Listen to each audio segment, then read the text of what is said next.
Analyses 186, nays contre 137, 137. Declare la motion adoptée. Motion carried.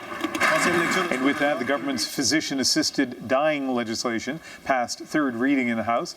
The controversial bill, C-14, is now off to the Senate, but it's expected to face some tough scrutiny there. Many believe it will not become law before June 6th, the day the criminal ban on assisted dying expires. So what might happen on June the 7th? Well, let's connect now with the president of the Canadian Medical Association, Dr. Cindy Forbes, who joins us from just outside Halifax in Waverley. Dr. Forbes, what are your concerns if this legislation doesn't pass on time? Well, without the legislation, there is somewhat of a vacuum for physicians, and they won't have the protection under the criminal law that you would want to know that is in place before you would proceed to assist a patient in dying. So I think physicians will be understandably reluctant. Reluctant in the absence of a law, but presumably they've been finding, some of them at least, have been finding ways to proceed without a law being in place. So they'll presumably continue what they've been doing up until now. So what does that look like? Well, you have to remember, other than in Quebec where there is legislation, what's been happening up until now has gone through the court system. So that's about to change after the June 6th deadline, in which case it wouldn't be necessary to go through the court system. So we're advising physicians who may be considering assisting patients or having these conversations to certainly check with the Canadian Medical Protective Association and to get legal advice before proceeding and to really understand the risks.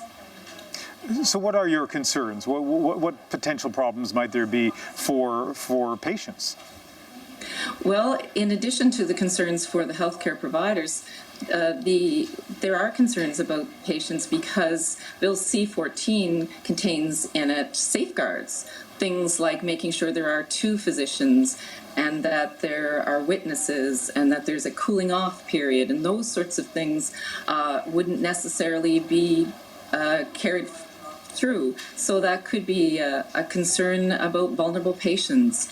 And, you know, we really want to see these safeguards in place. This is a political issue. There has been, therefore, political rhetoric around that and some concerns about what might happen on June the 7th. It sounds to me, though, listening to how you frame your argument, you're not deeply worried that there may be rash decisions made by doctors next week.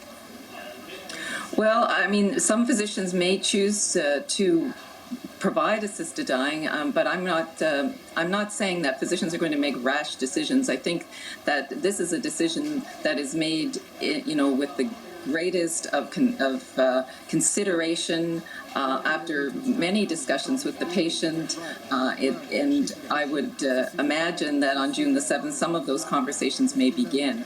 But some physicians may choose to assist patients, and they just need to be aware of the risks. That's really the advice that we're giving them.